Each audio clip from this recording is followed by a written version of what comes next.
More Gacha games have revealed end of service announcements over the course of the last few days, which is in addition to last week where there were 4 or 5 Gacha games that revealed end of service announcements, and a few days before that, several more. So over the course of the last 2 weeks, there have probably been over a dozen Gacha games that have announced their end of service. If you're curious what games in specific those were, the videos are Oh God, They're All Dead and the saddest announcement. Also, if you haven't already, make sure you subscribe to the channel, hit the little bell notification so you stay up to date with all the Gacha games that release, all the Gacha drama that happens, and all the Gacha games that shut down.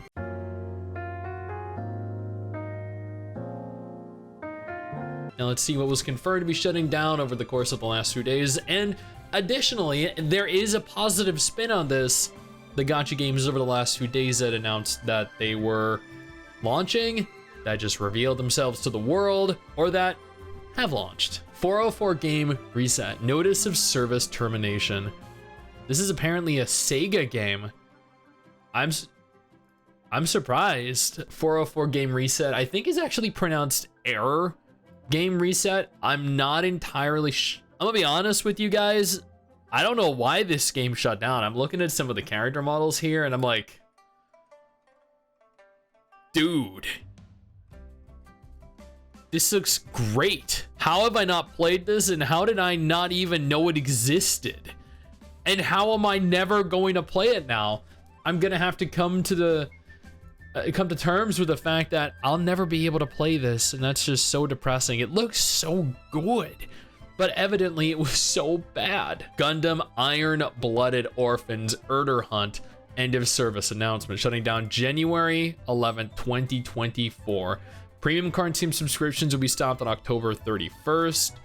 That's good to hear. I hate, honestly, absolutely loathe when studios announce their end of service and are like, you know what, we're ending our games run in about 4 months, but you can still purchase whatever you want until it closes down.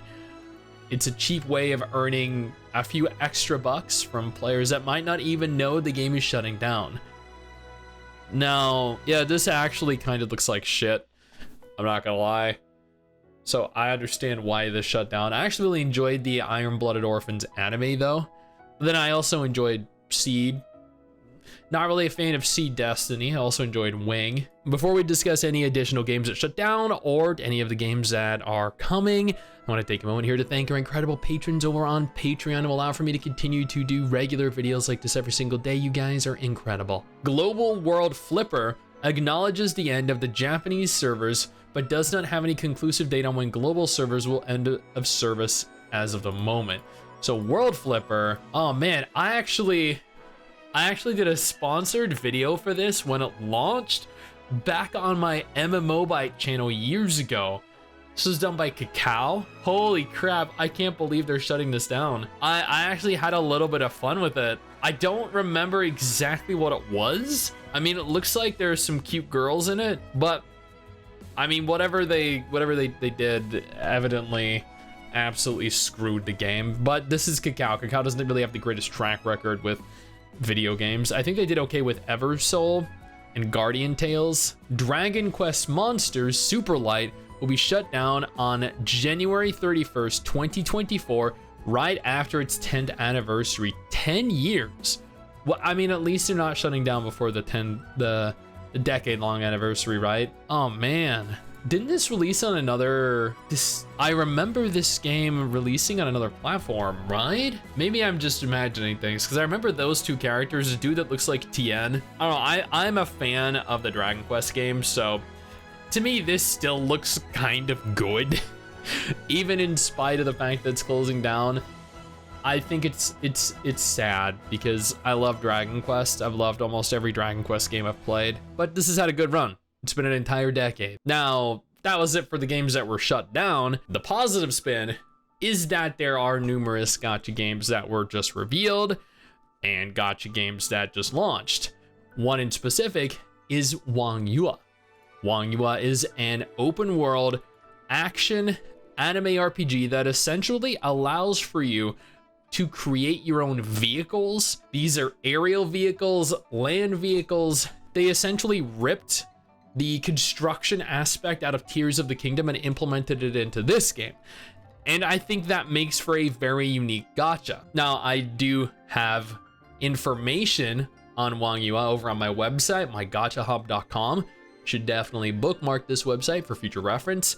I have links to pre-registrations. I have links to beta tests, alpha tests, information on the latest gacha games that you might not even know exist. I also have a full reaction to the, I think, 25-minute long trailer that they released, if you're curious about that. Alternatively, you can pre-register for the game right now. They have confirmed that global pre-registration is open and available. Time in an RPG launched a few days ago onto Steam, or Time in an RPG Ecstasy. I'm sure you guys are well aware of what the Time in series is. Asaki-san, 俺の忍法で発情してください. If you're not, I would urge you to not Google this when there are other people around. And if you do, don't blame me for the reactions that you get. And while it did launch, it didn't launch without issues. After launching, the game essentially put everyone in thousands, if not tens of thousands, of premium currency debt, which could take people 6 months to a year of gem grinding to actually get out of, which is really disappointing because a lot of players just up and left the game now after realizing the hours or days worth of effort that they put into it are completely irrelevant. But now that the issues are out of the way and the devs have shown their incompetence, I guess it might be safe to get into the game. Not that you'd want to after they revealed how poorly they handled everything. And finally, Matria actually launches today, or maybe yesterday, depending on when this video goes live. Matria is an anime MMO from Asabimo. Asabimo made some incredible anime MMOs like Totem, Avabel, Izanagi. I wouldn't say Alchemia Story is necessarily an incredible MMO, but it was a lot of fun when I played it. I honestly don't think the game looks very good. I think Asabimo are kind of disappointing me with their releases lately, but you know what? I couldn't do any better. I do have a curious question though.